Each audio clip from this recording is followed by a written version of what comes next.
আর এ K M Yusuf ছিল Pakistan Democratic party, পরে জামাত ইসলামে আসছেন আপনি, ওখান থেকে পরে জামাত ইসলামে আসছেন। আর আমি যেটা দেখাচ্ছি আপনি পরে জামাত ইসলামে আসছিলেন উনি, তাই তো? হ্যাঁ, পরে জামাত ইসলামে আসছেন। ও তাহলে পরে আসলে উনি জামাত হয় না? না, ওই সময় কে ছিল? আপনি ওই সময় লোককে ঢুকাই দিবেন। আমি এখন যদি বলি তুষার ভাই এখন আপনি বিএনপির পক্ষে কথা বলতেছেন, আওয়ামী লীগের সময় আপনি আওয়ামী লীগ ছিলেন। না, আওয়ামী লীগ ছিলেন, তাহলে কি জিনিসটা কি রকম হবে? না, আওয়ামী লীগের সময় আমি আওয়ামী লীগ ছিলাম না, এখন আমি বিএনপি না।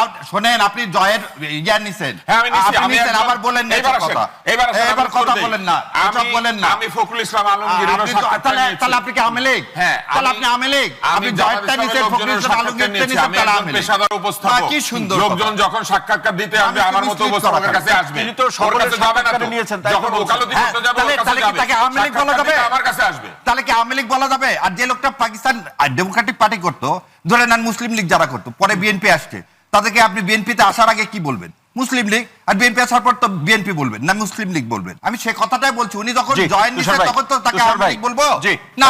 শাহরিয়ার ভাই, আপনার প্রশ্ন নিশ্চয়ই তুষার ভাই বুঝতে পেরেছেন। তুষার ভাই শুনতে চাই যে তুষার ভাই কেন ইন্টারভিউ নিয়েছেন, সেটার প্রশ্ন ছিল। হ্যাঁ, আমি কেন ইন্টারভিউ নিয়েছি এটা আমার ব্যক্তিগত প্রশ্ন। তিনি জানতে এগুলা চেয়েছেন হচ্ছে না, উনি এটা প্রথম জিনিস বোঝার চেষ্টা করেন। যখন তর্কের পাত্তা থাকে না তখন এগুলা জিজ্ঞেস করে। আপনি অমুক জায়গায় বাথরুমে গেছিলেন কেন? আপনার কি ডায়াবেটিস আছে? উত্তরটাই এটা হবে আর কি। না ভাই, আপনি কি এর মধ্যে দিলেন? আমি উত্তর দেই, আপনি মাঝখানে ঢুকেন না।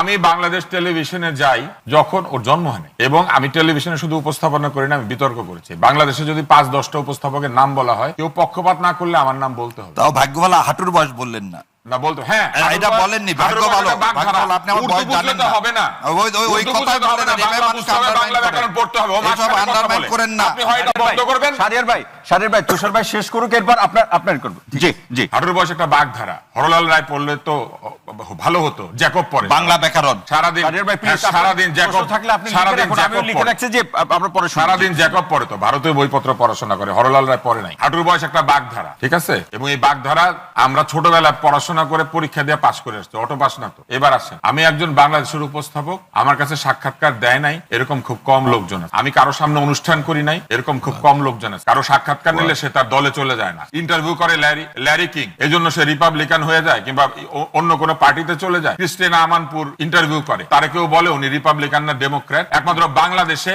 এক চোখ কানা এবং দল কানা লোকজন এইভাবে কথাবার্তা বলে। একটা উপস্থাপক, সে প্রফেশনাল উপস্থাপক, সে পয়সা নিয়ে উপস্থাপনা করে এবং এটা তার পেশা। এবং বাংলাদেশের সবচেয়ে হাইয়েস্ট পেইড উপস্থাপক যারা, তাদের মধ্যে আমি একজন। এখন আমার জবাব দিতে হবে আমি কবে কার সাক্ষাৎকার নিচ্ছি। আমি কবে কার সাক্ষাৎকার নেই নাই। 2018 ইলেকশনে ফখরুল ইসলাম আলমগীর সাহেব শুধু আমাকে সাক্ষাৎকার দিচ্ছেন, আর কাউকে দেন নাই, কোন সাংবাদিককেও ঢুকতে দেন নাই। এজন্য আমি বিএনপি হয়ে গেছি। একমাত্র আমি দুইটা বড় দলের জেনারেল সেক্রেটারিকে সাক্ষাৎকার নিয়েছি, এই জন্য আমি আওয়ামী লীগের বিএনপি হয়ে গেছি। এটা আমার কাজ।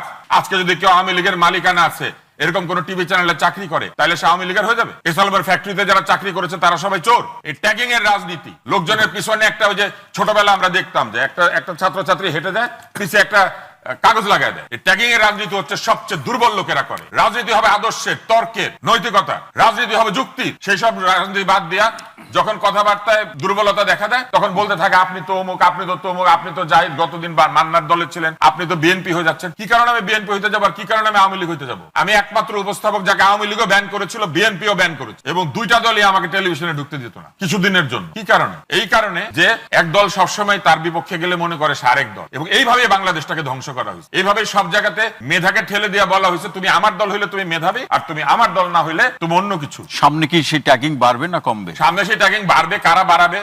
তারা যদি ক্ষমতায় যায়, যারা ট্যাগিং এর রাজনীতি করে, আর যারা করে না তারা ক্ষমতায় গেলে এটা বাড়বে না।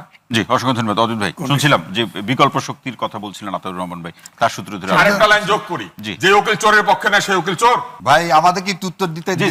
এক মিনিট আমি অজিত ভাই দিয়ে দেন, অজিত ভাই শেষ করার পর বিলবো। অজিত ভাই, জি, বাংলাদেশের আমি কলা খাই, সবচেয়ে দামি লয়ারকে নিযুক্ত করে, কারণ সে পয়সা দিতে পারে।